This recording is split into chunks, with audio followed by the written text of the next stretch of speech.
Você já parou pra pensar como o mundo reagiria se o Zoro se tornasse o maior espadachim do mundo? O que o Sanji faria? Como o Mihawk reagiria com a derrota? E claro, como é que o governo mundial ia ficar quando soubesse que mais um chapéu de palha chegou no topo? Meus amigos, a Lolanda trouxe a ideia e todos nós curtimos. Então não tinha como isso aqui não acontecer. Lá no vídeo sobre o Luffy se tornar o rei dos piratas, a gente falou de como a chegada dele no topo colocou no Zoro a pressão de não ficar pra trás. Então esse vídeo aqui vai funcionar como uma continuação disso. O mundo já reagiu ao novo rei dos piratas, e agora chegou o momento de reagir ao novo melhor espadachim do mundo. Mas antes de começar, claro, eu queria agradecer a Lolanda pela ideia e todo mundo que comentou. Além disso, eu queria mandar um abração especial pro Mafioso, pra Juninha, pro Davi, a Elisa, o Miguel, Rafael e claro, todo mundo que tem um carinho enorme pelo meu trabalho e mais que isso, um carinho por mim. Muito obrigado mesmo por acompanhar o Nerdópolis e por todas as mensagens legais que vocês mandam pra mim. Eu fico muito feliz de fazer esses vídeos e saber que vocês estão curtindo. Então aqui fica o meu agradecimento e um abração pra todos vocês. Mas agora sim, seja muito bem-vindo ao Nerdópolis. E pra você que não me conhece, eu sou De Souza e já vamos começar com ele, o nosso capitão Monkey D. Luffy. Porque quando o Luffy descobre que o Zoro finalmente se tornou o melhor do mundo, ele só falta morrer de orgulho. Porque o nosso capitão lembra do começo. Ele lembra de encontrar o Zoro amarrado lá em Shell Town. Ele lembra de ver um potencial absurdo, completamente desperdiçado. E foi ali que o Luffy enxergou algo maior. Ele chamou o Zoro não apenas para ser pirata, mas para caminhar ao lado dele e finalmente correr atrás do seu sonho. O Luffy viu a primeira grande derrota, mas mesmo assim nunca duvidou. Desde o primeiro dia, o Luffy confiou a própria vida ao Zoro, e ao longo de toda a jornada, ele viu esse bebum fazer coisas que pareciam ser impossíveis. O Luffy viu o Zoro cortar aço, cortar um trem em movimento, e viu ele cortar o Imperador. E então, quando a notícia chega, o Luffy não fica só feliz pelo título, ele fica feliz pelo tanto que o Zoro evoluiu até chegar ali, porque ele sabe o quanto o Zoro sangrou, o quanto ele se sacrificou por isso. Eles prometeram desde o começo, desde o primeiro dia, e agora o rei dos piratas pode dizer que o homem que caminha ao seu lado, que o seu imediato é o maior espadachim do mundo. E a próxima é a Nami, que ficaria extremamente feliz. Afinal, esses dois aqui sempre foram muito parceiros. Lá no Arlong Park, quando o Zoro se joga no mar, mesmo a Nami tendo que ser leal ao Arlong, ela não hesitou e salvou o nosso espadachim. E ele, por outro lado, mesmo morrendo de tanto ferimento, ajudou ela a se libertar do Arlong. E sinceramente, o Zoro chegar no topo não seria apenas uma vitória pra ele, e sim um alívio pra ela. Na cabeça da Nami, navegar no novo mundo, com o maior espadachim do mundo e o rei dos piratas, fica bem mais fácil, e ela se sente muito mais confiante ao lado deles. Bom, mas isso ela nunca ia admitir pra ele. Ela iria olhar pro Zoro e dizer pra ele nunca se esquecer que ele pode até ser o melhor do mundo, mas ele ainda tá devendo dinheiro pra ela. A próxima é a Robin, e ela não é de grandes reações, mas quando o título de maior espadachim finalmente cai sobre o Zoro, ela diz que tá muito orgulhosa dele. E mais que isso, ela agradece por ele sempre cuidar dela, seja no céu, na terra ou até embaixo d'água. Pra ela, ter o maior espadachim do mundo como aliado mostra que ela não precisa mais carregar todo o peso sozinha, que existe alguém que tá sempre ali cuidando dela. A Robin lembra de Enies Lobby quando o Zoro enfrentou o Kaku enquanto o mundo tava desabando. Ela lembra lá de Egghead quando ele derrubou o Lute como se não fosse nada. E no fundo, ela fica extremamente impressionada com o quanto esse homem evoluiu. Agora pro Chopper é como se ele estivesse olhando pra um super-herói, porque se existe alguém que respeita, ama e idolatra o Zoro de verdade, esse alguém é essa rena falante. Afinal, o Zoro sempre esteve ali pra ele, seja quando ele se afogava ou quando o bando perdia o Chopper em alguma aposta. Pra ele, o Zoro sempre foi essa figura paterna, que sempre estaria ali pra protegê-lo. E quando o título vem, o Chopper lembra de tudo. Lembra de como o Zoro deu tudo de si, de como ele ficou depois de Thriller Bark, de como ele ultrapassou todos os limites lá em um ano. O Chopper sabe que não existe ninguém tão insistente quanto o Zoro. Então quando ele dizia que seria o melhor do mundo, o Chopper sempre acreditou e sempre soube que o seu pai conseguiria. Seguindo, nós temos o Usopp, que fica feliz, muito feliz. Ele comemora, ri, vibra, só que depois ele senta. E aí uma pergunta surge na cabeça dele: como é que eu vim parar desse bando? O rei dos piratas e o maior espadachim do mundo. O Usopp começa a se perguntar se realmente merece estar ali, se ele não tá ocupando o lugar de alguém maior, mais forte e que pudesse ajudar mais os seus companheiros. Só que aí o imediato do bando aparece. Ele lembra o Usopp de que foi graças a ele que a vida da Kaia foi salva. Lembra de quando o Usopp esteve do lado dele na luta contra o Kaku. E claro, ele lembra de Thriller Bark, no dia em que apenas o Usopp foi capaz de derrotar a Perona. E então o Zoro é direto. Ele diz que chegou ao topo sim, mas não chegou sozinho. Ele chegou chegou porque tiveram pessoas que fizeram o impossível para ajudá-lo nos piores momentos. O Zoro fala que vai se tornar o rei do inferno, mas ele diz que só existe um deus Usopp nesses mares. Agora o Frank reage daquele jeito que você já deve imaginar. O nosso ciborgue é muito grato ao Zoro. Afinal, toda vez que o bando chega numa ilha nova, quando alguém precisa ficar protegendo o Sunny, o Frank sempre vota no Zoro. Ele sabe que enquanto o Zoro estiver ali, nada vai acontecer com o navio. E o Frank sempre soube, desde o começo. Ele soube que o Luffy seria o rei, soube que o Zoro chegaria no topo e soube que todos os seus companheiros fariam coisas incríveis. Ele sabe que o papel dele nunca foi ser o mais forte. O dever do Frank sempre foi construir um navio capaz de atravessar qualquer coisa e de levar esses malucos em segurança pelos mares até o topo do mundo. E aí, meus amigos, o Cyborg pergunta pro Zoro o que ele quer de presente. Ele pode escolher se ele prefere uma academia nova ou um bar dentro do Sunny. E aí é claro que a cabeça do Zoro trava. E chegamos no Brook, e ele, como espadachim, fica completamente impressionado, porque o Zoro chegou, ele finalmente chegou no topo. Agora, como companheiro, o Brook fica emocionado, porque ele conhece o Zoro. Ele sabe que o homem é calado, carrancudo e muito fechado. Aquele tipo de pessoa que quando a visita chega em casa, se tranca no quarto. Igualzinho eu faço quando lota aqui em casa. Mas aí o Brook começa a rir por dentro, porque ele também sabe a verdade. Por trás daqueles 500 quilos de músculo, por trás daquela cara fechada e daquele Sharingan que ele tá escondendo, o Zoro é um paizão pro bando. Ele tá sempre pronto pra dar a vida, se isso significa proteger todo mundo. O Brook já viu um bando falhar, já viu sonhos morrerem no meio do caminho. E agora, a vida deu pra ele uma segunda chance. A chance de assistir os seus amigos vencerem, de ver os seus companheiros alcançarem o impossível. Por isso, quando o Zoro se torna o maior espadachim do mundo, o Brook sorri, não só como companheiro ou como espadachim, mas como alguém que sabe exatamente o peso que é não conseguir os seus sonhos. Agora a gente tem o Jinbe, que entende essa conquista de um jeito bem diferente, porque ele entende exatamente a posição do Zoro. Afinal, o nosso Homem-Peixe já esteve ali, ele já foi o braço direito do capitão, ele já carregou o peso de estar ali para proteger um bando, para proteger um ideal. E o Jinbe vê muito bem como o Zoro sempre está do lado do Luffy nas decisões difíceis, e como ele tá sempre cobrando respeito pro seu capitão. Ele viu a força do Zoro com os próprios olhos, viu quando ele enfrentou o Road Johnny sem hesitar, viu quando ele derrotou o braço direito do Kaido, e agora ele tá vendo o Zoro alcançar o topo e se tornar o maior espadachim do mundo. E é aí, meu amigo, que o Jinbe apenas confirma o que ele já sabia há muito tempo, que o Luffy, o bando e todos eles estão em ótimas mãos. Agora, se tem alguém que virou fã do Zoro logo no início, esse alguém foi o Kuma. O ursão levou o Zoro no limite, e mesmo assim, o nosso espadachim não arredou o pé. Naquele momento, o Zoro estava disposto a abrir mão do próprio sonho para que o Luffy pudesse alcançar o dele. E aí, meus amigos, de sacrifício o Kuma entende. Então é claro que isso marcou ele. O objetivo do nosso ursão era claro, mostrar pro bando que eles ainda não estavam prontos pro novo mundo. Só que no meio dessa lição, ele encontrou uma coisa que não estava esperando. Um rapaz absurdamente talentoso, teimoso e com um coração grande demais. E hoje, vendo o Zoro alcançar o topo e se tornar o melhor espadachim, o Kuma fica em paz, porque se existe alguém que merece carregar esse título e que vai saber fazer bom uso dele, o Kuma sabe que é o Zoro. O próximo é o Rayleigh, e o velhinho fica muito empolgado com a notícia, porque ele sabe exatamente o que esse título significa. Ele sabe como é ser o braço direito do Rei dos Piratas, como é viver em alerta constante, protegendo um capitão que não bate bem da cabeça. Ele sabe como é aproveitar a vida e de repente largar tudo, porque um garoto com um chapéu de palha apareceu dizendo que eles têm que mudar o mundo. Toda vez que o Rayleigh olha pro Luffy, ele vê o Roger, mas quando ele olha pro Zoro, ele vê a si mesmo. Assim como o Zoro fala em se tornar o Rei do Inferno, o Rayleigh lembra de como o mundo apelidou ele de Rei das Trevas, o homem que caminha nas sombras para que o Rei dos Piratas possa brilhar. E aí, você consegue lembrar de alguém assim? Seguindo, nós temos o Shanks, e por alguns segundos ele fica em silêncio, não porque o Zoro venceu,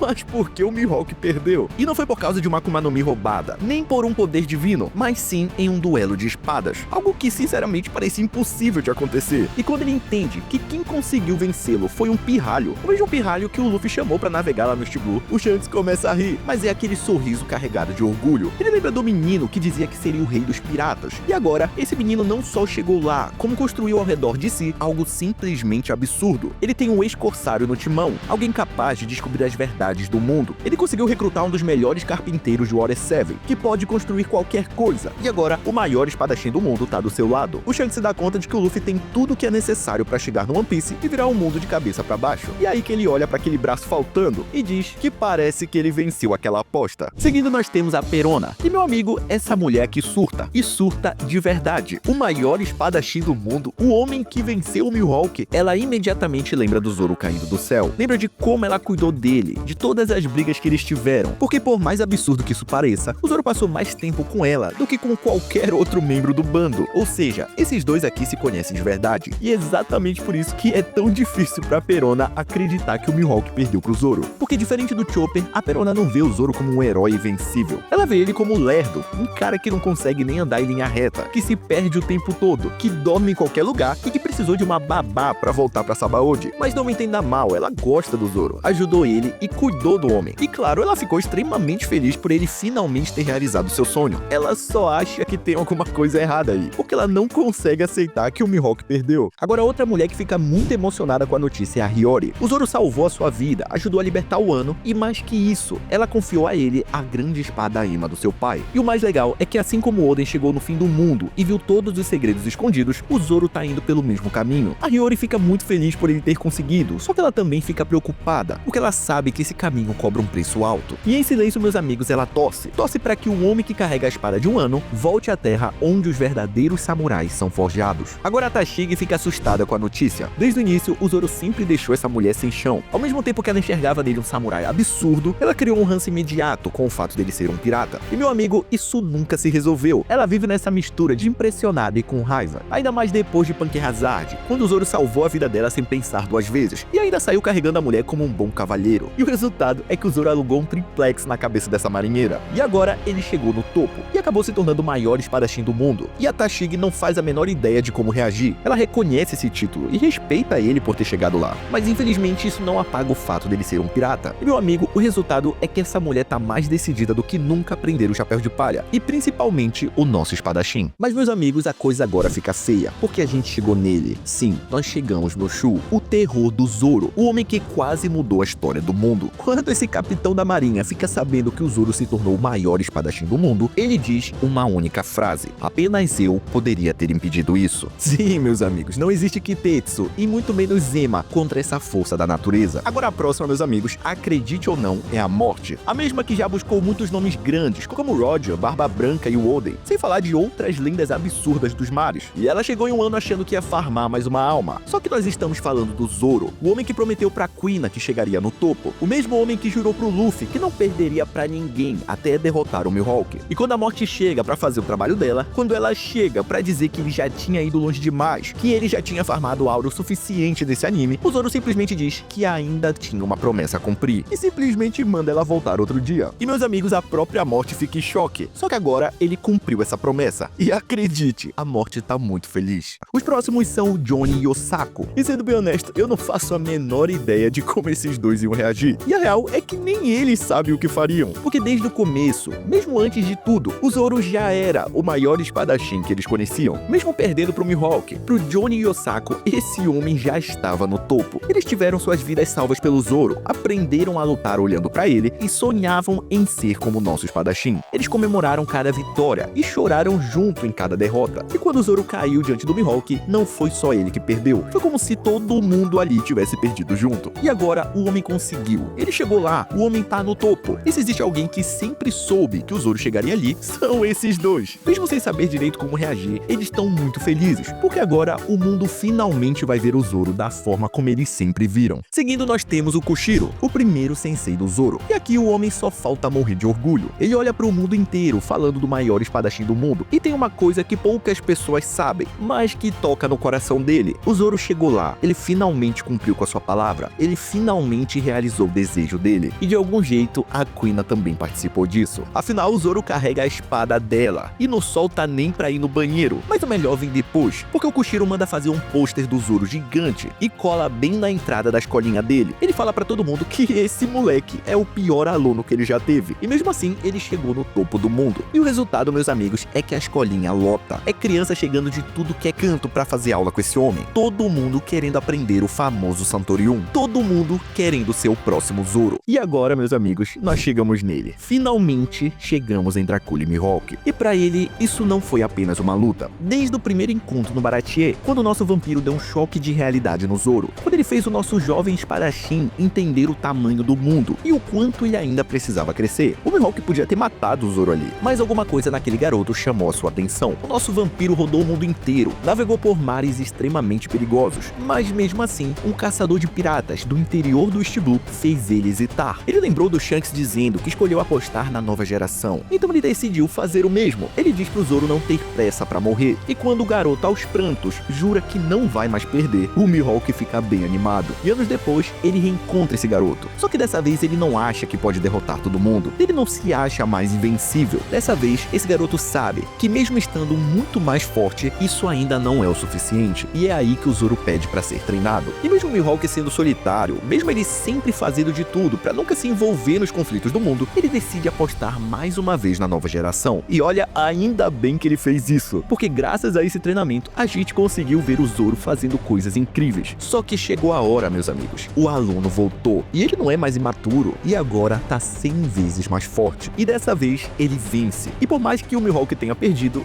ele tá contente. Afinal, o Zoro tem aquela vontade que ele acabou perdendo com o tempo. O Zoro tem pessoas pra proteger. E o mais importante, o Zoro tem um propósito. E hoje, ao ver o maior espadachim do mundo lutando ao lado do Rei dos Piratas, ele sabe que ele e o Shanks apostaram certo. Porque a nova geração chegou, ela tá pronta, e o mundo não vai permanecer o mesmo. E meus amigos, nós chegamos no topo do mundo. O Imo tá sentado com uma penca de cabelo branco crescendo. Afinal, o governo mundial não tá tendo um dia de paz. E não é pra menos. Toda semana a gente aqui no Nerdópolis tá arrumando um problema novo pra ele. E agora, como se não bastasse o Rei dos Piratas, mais um membro da pior geração, mais um integrante do pior bando da história, conseguiu alcançar um feito que o governo mundial simplesmente não queria ver acontecer. Por muito tempo, Mihawk carregou esse título. Ele sempre foi um dos Chichibukais mais fortes que o governo já teve. E o melhor de tudo é que o Mihawk não queria nada com a vida. Ele não queria poder, não queria revolução, ele não queria mudar o mundo. Ele aceitou virar servidor público só pra ter estabilidade na vida. E o governo adorava isso. O homem era simplesmente um monstro sem nenhuma ambição. Mas agora esse monstro caiu. E no lugar dele surgiu ninguém menos que o Zoro. E aqui o problema não é só força. O problema é quem esse moleque segue. O Zoro é simplesmente o imediato do Luffy. O cara que se joga na frente de qualquer coisa pra proteger o seu capitão. O braço direito do Rei dos Piratas. E quando um homem assim derrota o Mihawk e assume esse título, o jogo muda. O nome do Zoro sozinho vale mais do que milhares de soldados num campo de batalha. Os marinheiros tremem só de ouvir. Os capitães hesitam e frotas inteiras recuam. E aí não tem como. O governo mundial começa a entrar em pânico. O Imo diz que nem o Roger, nem mesmo os Rocks irritaram tanto ele quanto esses moleques do chapéu de palha. E ele lembra da última vez que isso aconteceu, séculos atrás, e que naquela época a solução foi simples: destruir tudo e recomeçar a história do mundo. E aí, meus amigos, o Imo respira fundo e diz que talvez seja a hora de fazer isso de novo. E agora, meus amigos, o mais importante de todos. Eu não esqueci dele. A gente chegou no Sandy. E aqui é difícil, é muito difícil, porque o Sandy não quer admitir, mas ele precisa. O Zoro chegou no topo, sem fruta pelona, sem genes melhorados, sem nenhum atalho, apenas com suor e esforço. E aí, do jeito dele, a conversa começa como sempre. O Sandy dá os parabéns e diz que o Zoro finalmente chegou lá e que agora talvez ele tenha alguma chance de derrotá-lo. O Zoro, claro, responde na hora. Ele diz pro Perna Preta falar com ele quando a sua recompensa subir um pouquinho. E aí é claro que o Sandy surta, mas depois o tom muda e o Sandy começa a falar sério. Ele diz que isso é grande, muito maior do que parece, que essa conquista coloca o bando inteiro em outra prateleira. E aí ele completa. Ele diz que finalmente o cabeça de musgo acertou em alguma coisa. O Zoro ri e responde que chegou a hora. O Sandy, claro, não entende nada. E é aí que o maior espadachim do mundo diz. Ele pergunta se não é isso que o Sandy sempre quis. O All Blue, todos os mares juntos. O Zoro diz que quando a Headline cair, quando ela for completamente cortada em pedaços, é exatamente isso que vai acontecer. Todos os mares vão finalmente se encontrar. E aí, meus amigos, o Sandy fica em choque. E então o Luffy aparece rindo e pergunta se o Sandy tá pronto. Ele diz que agora só falta ele. O Luffy reúne todo mundo e fala com aquele sorriso que chegou a hora. Ele chama todo mundo pra finalmente conhecer o sonho do Sandy. Ele diz que eles só vão precisar derrubar tudo aquilo que o governo levou séculos pra construir. E aí, meus amigos, a notícia se espalha. E ao mesmo tempo que ninguém acredita no que tá acontecendo, as pessoas se dão conta que o Rei dos Piratas e o maior espadachim do mundo, sem falar do bando mais problemático dos mares, tá partindo pra batalha. E, meus amigos, a real é que esse aqui seria o maior pesadelo do governo mundial. Porque eles sabem que se tem um bando capaz de tocar o terror no mundo, são esses moleques. E se você quiser saber como que eles conseguiram se tornar o maior pesadelo de Imo-sama e companhia, bom,